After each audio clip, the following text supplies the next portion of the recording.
Hello, I'm Jeremy, and I'm here in the TRQ Research and Development Facility. Today, we are going to talk about taillights and what is involved in removing one and replacing one. I'll give you some quick tips and tricks. Every car is a little bit different, but I think I can help you out. So let's get started. All right, let's pop this open. So this happens to be a Ford Escape SUV.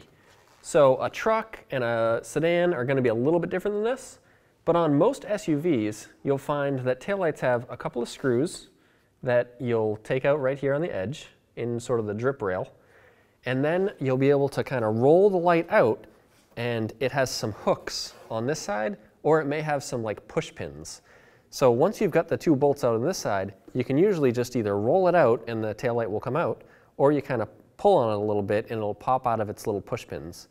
There's also a chance that it may have some bolts or screws on the inside of the vehicle itself, which means you'll have to remove the interior panel to access them.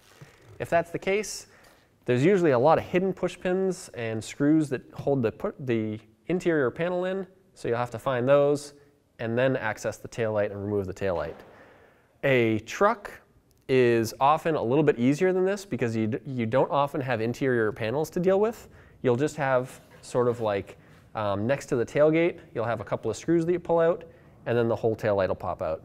A sedan with like a normal trunk is almost always hidden behind an interior panel, but the panel is almost always carpet. So it's usually really easy to just kind of bend to the side or disconnect, and then you can access the taillight bolts and pop the taillight out.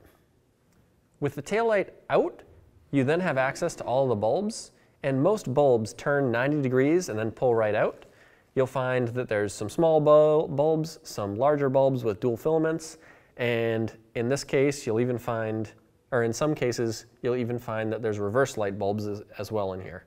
So you need to figure out which bulb is burned out and then replace that bulb. To put them back in, you just turn them 90 degrees, and then you're pretty much good to go. So that about wraps up the general how-to of how to remove a taillight on just about any car. So if you're looking for a taillight for your car, find the TRQ brand because it's going to fit right and it's going to function like it should.